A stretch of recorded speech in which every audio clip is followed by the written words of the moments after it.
la casa de Camila Moreno en la comuna de Peñalolén y vamos a comenzar con esta entrevista para El Mostrador. Bienvenida, Camila. Gracias, bien, ¿y tú? Bien, gracias por la invitación. Sí, pues bienvenida. Muchas gracias. Bueno, primero preguntarte, ¿cómo estás? Estoy bien, dentro de todo. Estoy de gira con Rey. Vengo llegando de Colombia y de México. Y estoy súper contenta con lo que está pasando con el disco. Estoy contenta porque va a ser el aniversario en octubre, el 7 de octubre, en la Cúpula.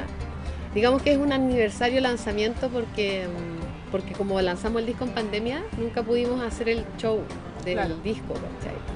Propiamente tal, digamos, como show largo, 2 horas, porque ahora estamos tocando en festivales o en algún local, pero es distinto cuando tú vayas a hacer el show del disco y justamente este disco es como súper propicio para hacer algo narrativo incluso. Bueno, te quiero contar que yo, haciendo memoria, la primera vez que supe de ti, de tu existencia, fue hace ya varios años, viendo Hora 25, programa que conducía Augusto Góngora, que daban en la noche, y me acuerdo de una propuesta tuya mucho más folk. Bueno, la primera pregunta es preguntarte si te acuerdas de esa época tuya, de haber ido para allá, para ese programa, si tienes algún recuerdo también con Augusto Góngora. Pucha, mis recuerdos con Augusto Góngora son más bien como con mi padre, porque mi padre trabajaba con Augusto Góngora en una productora que se llamaba Nueva Imagen, donde bueno, hicieron teleanálisis y una serie, una larga... Documental de los Panteras Negras. El documental de los Panteras Negras, que se llama Estrellas en la Esquina. Porque me acuerdo que la propuesta era mucho más folk y hay dado igual como una vuelta, hay como... Sí. Muchas vueltas. Sí, pues entonces quiero saber qué es lo que pasó, por qué decidiste abandonar ese folk y ahora estás ahí en esto. ¿Pasó algo, simplemente la vida? O sea, yo creo que entre cada disco hay, digamos, al mismo tiempo es un disco que podría encasillar de alguna manera en folk, pero también sería erróneo y injusto con varias canciones de ese mismo disco que son raras, como Pera o La Necesidad, canciones que son más experimentales. Por ejemplo, Pera es un cuarteto de saxofones que tiene unas tablas hindú, no sé. Ya en ese disco, aún siendo mi primer disco, ya había un poco de búsqueda o de necesidad de encontrar sonidos o de experimentar con los sonidos, ¿cachai? Y ya como en mi segundo disco siento que hay una búsqueda o un encuentro sonoro mucho más acabado. ¿Entendí? Creo que el primer disco igual tuvo harto de hagamos, grabemos lo que hay, vamos con todo, harto arrojo, harta inocencia, en el buen sentido, ¿cachai? Y ese disco... Ilusión también. Sí. Y en el segundo disco, claro, hay un tema como, puta, me encasillaron, me pusieron estos nombres. Cuando el afuera te dice lo que eres, claro, ¿cachai? Claro. Dice, no, tú te pareces a Violeta Parra y y te empiezan a poner como, pum, etiquetas, qué sé yo. Claro, Violeta Parra, Björk, dije todo.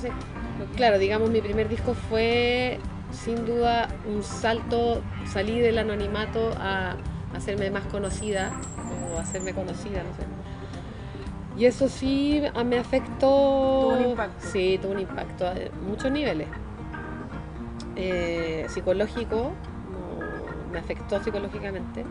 Lo que pasa es que al final ese ámbito juega con el ego, con el ego para arriba, con el ego para abajo, pero conversa con tu ego, no con otra parte de ti, ¿cachai?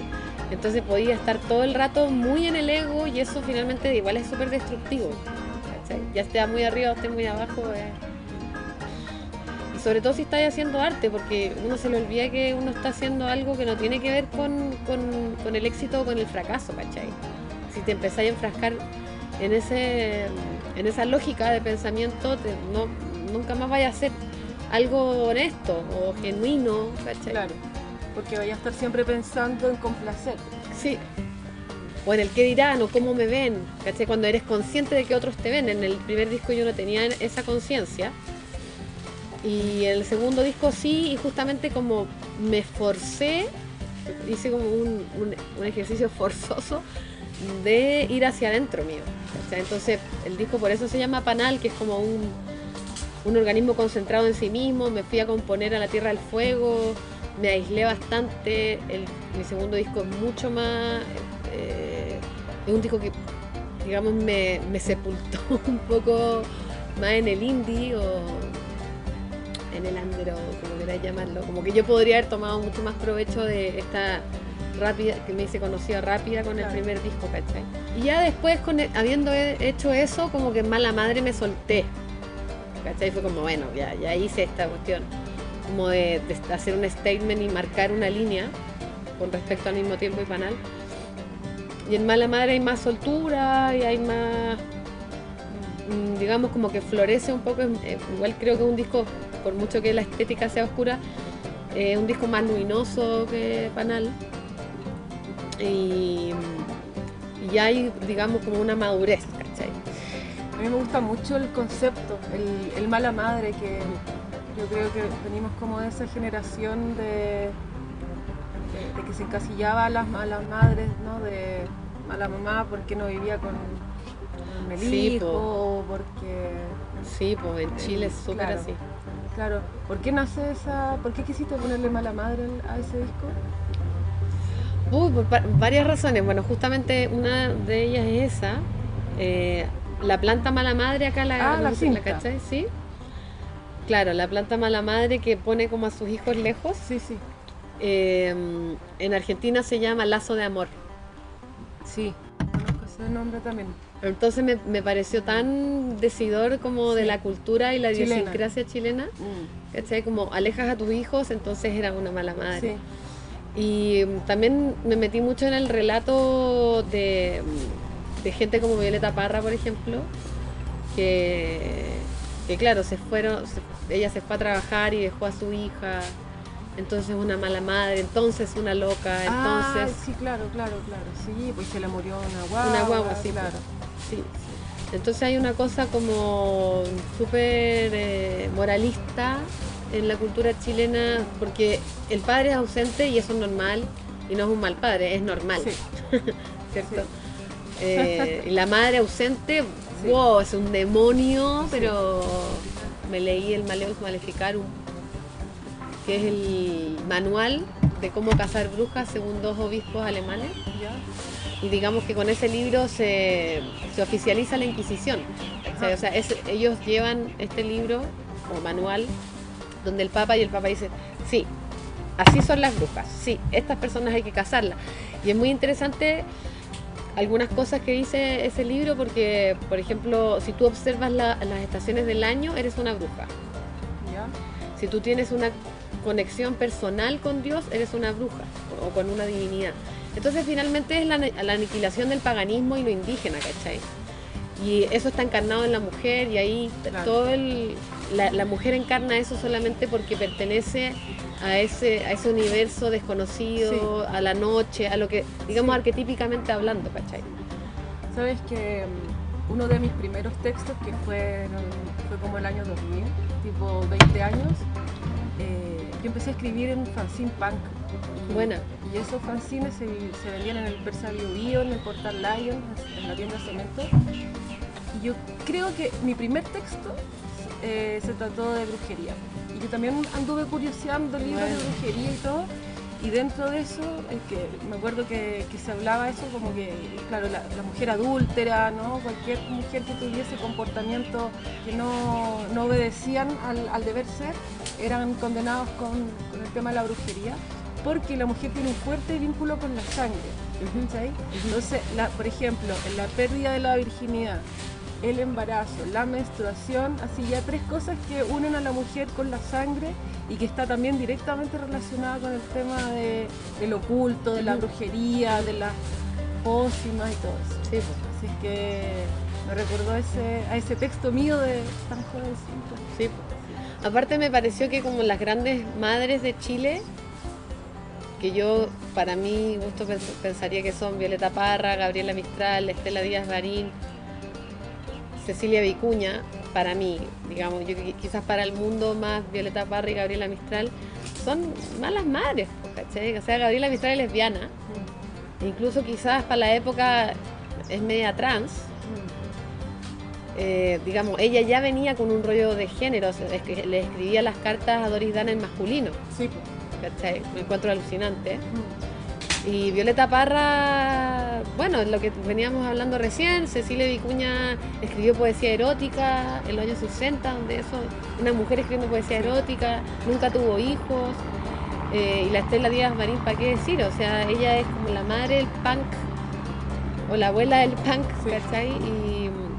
Y me parece que son mujeres como fundamentales, estructurales, que me dieron ganas también de homenajear, ¿no es cierto? Como la inspiración que sentía con estas mujeres.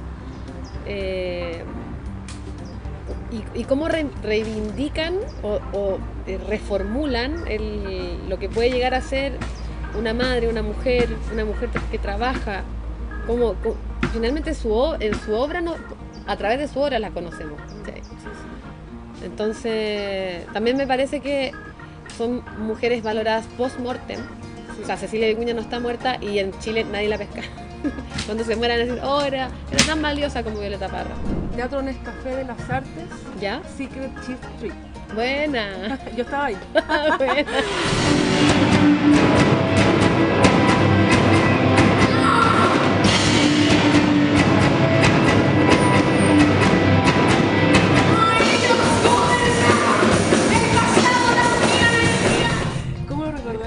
Bacán, pues que ahí estuve con el Trace Bruans y mi conexión con Trace Bruans fue muy entretenida.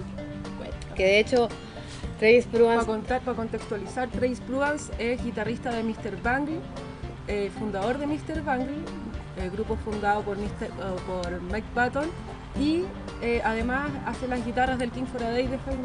Sí, así es. Rosy. Bueno, yo siempre he sido súper fan de Mr. Bungle. Igual. Ya, bacán. Me encanta. De hecho hay un disco de ellos que me marcó toda la adolescencia fuertemente. Y claro, cuando me dijeron, ¿quieres ir a almorzar con Trace Bruans? Fue como, puta, sí, que obvio quiero ir a almorzar con él. Y la verdad es que en el almuerzo tuvimos mucha onda, mucha buena onda. Hablamos mucho de terrorismo ecológico, que él estaba súper metido en eso. Y el weón me dijo, puta, muéstrame tus temas. Y le mostré 2 temas. Millones. No, De esos, ¿no? No, le mostré Incendié y le mostré Raptado. Le mostré el disco que estaba haciendo, que era Panal. Y me dijo, yo quiero tocar en estos 2 temas. Y aquí está la trella. Okay. Y tocó en Incendié y tocó en Raptado. Las guitarras son de él. Esa que aparece en el coro de Incendié. Las cosas más, los sonidos más raros de las canciones son de él.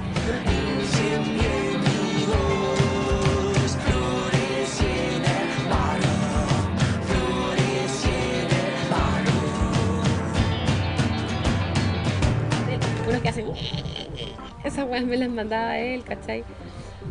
Y lo que quisieron hacer ellos como Secret Chiefs, la banda, quisieron reversionar Millones en un código súper hiper rockero, casi que metalero. Y fue alucinante para mí, y como gritarla así. Sí. Y lo hicimos en el café, pero también lo hicimos en el Estadio Nacional. Sí. Ahí yo no estaba. Sí, fue súper impactante. De hecho, ahora cuando toco la canción, que es Tarde, Mal y Nunca, lo hago así como muy rockero. ¿Te quedaste con esa versión? Sí, es muy exquisito tocarlo así. Está ahí nominada a los premios Pulsar. Sí. Como mejor artista pop. ¿Qué importancia tienen los premios para ti? Y mejor álbum y mejor canción. Ah, ya. Y artista del público. 4 nominaciones.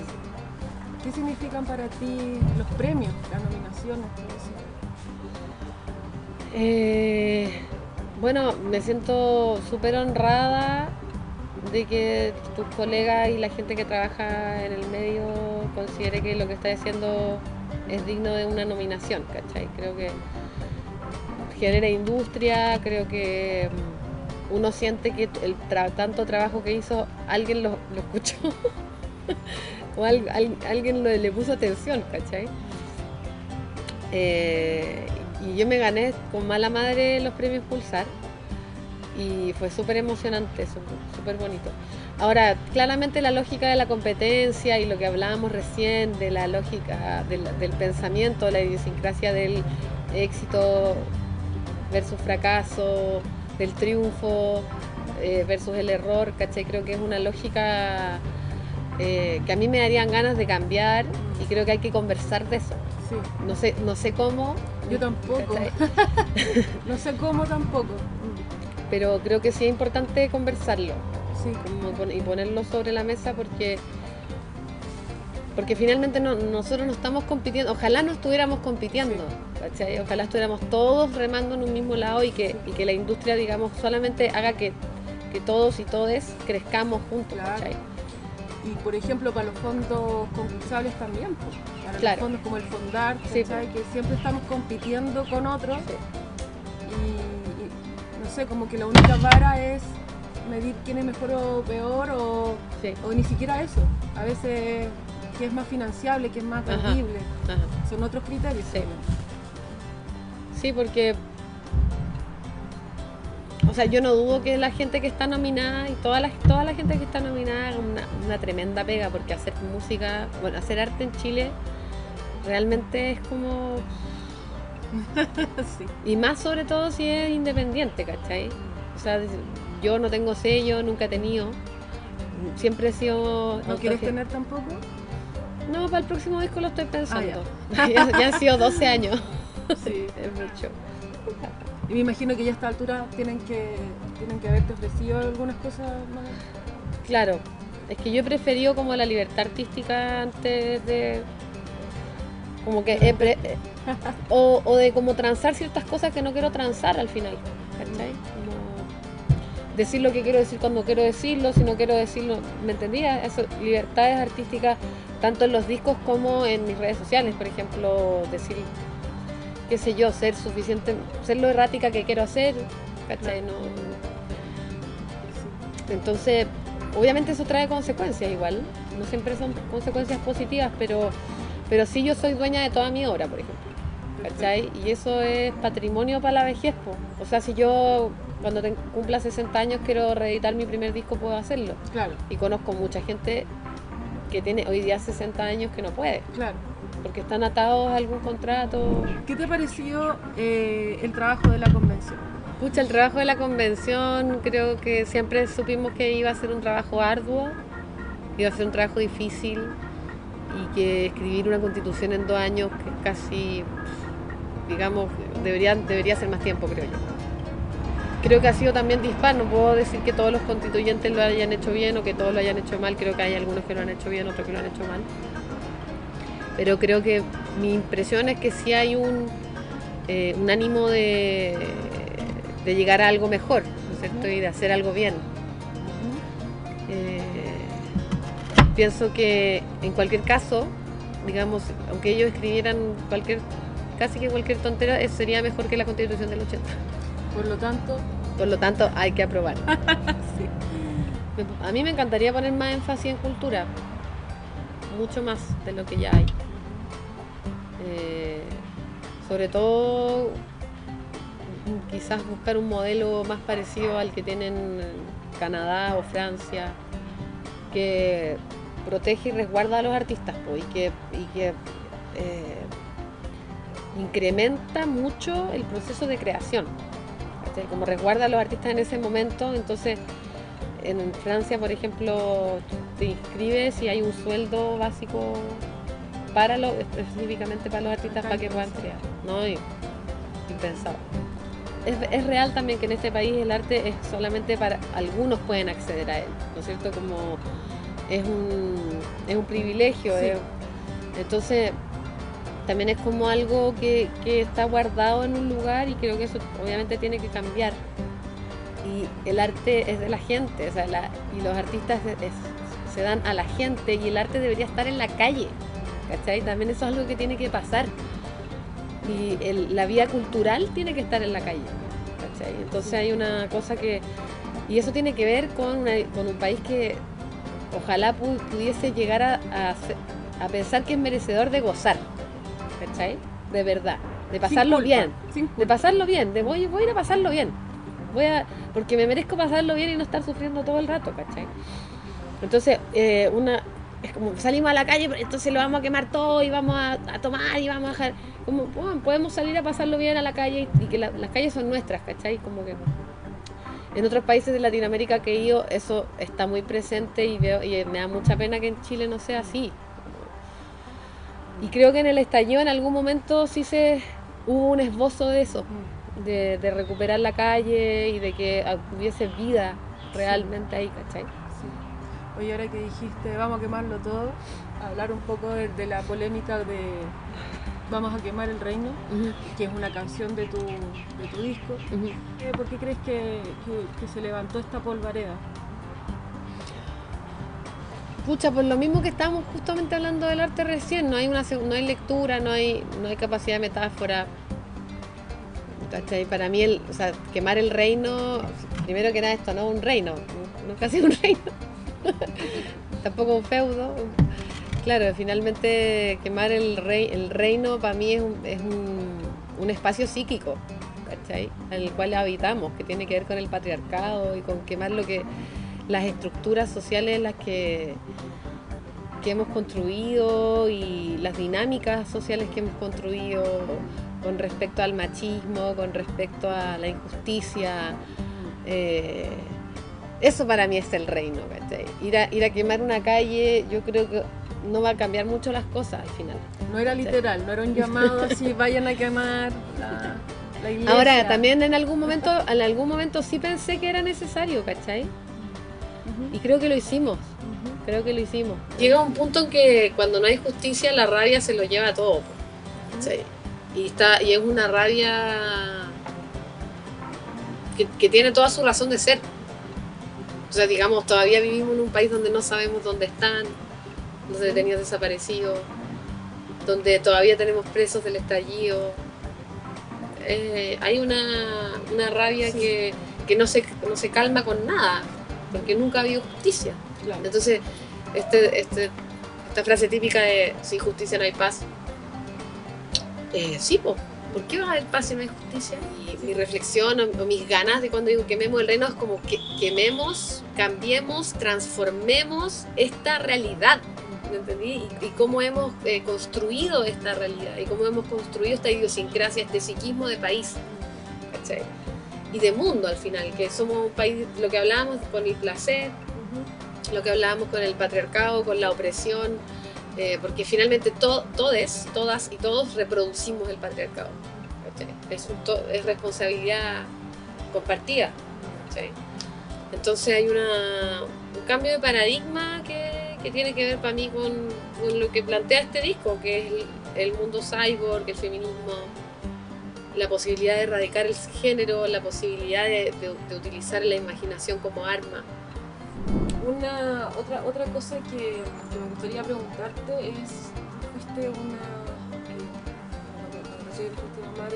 la idea de la lactancia libre. Me gustaría preguntarte por qué crees que debería ser así.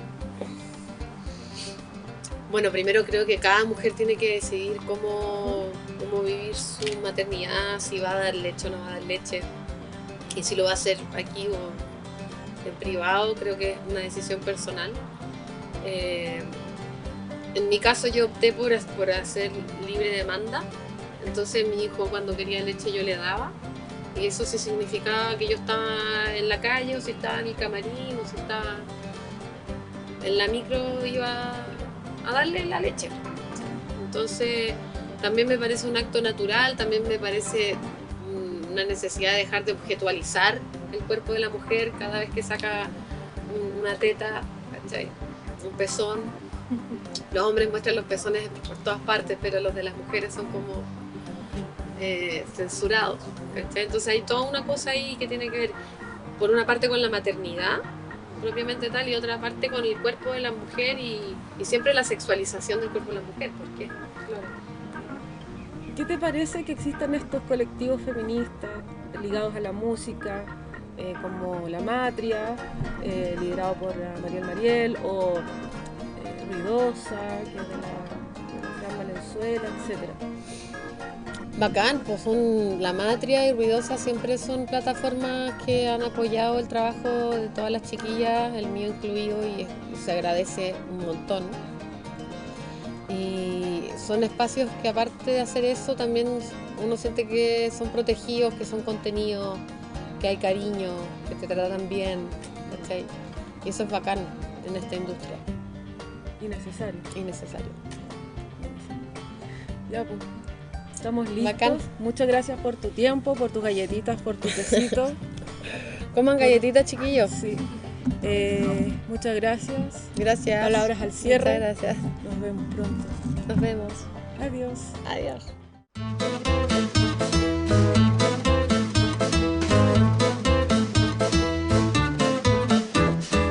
Vamos a partir con la entrevista a Camila Moreno.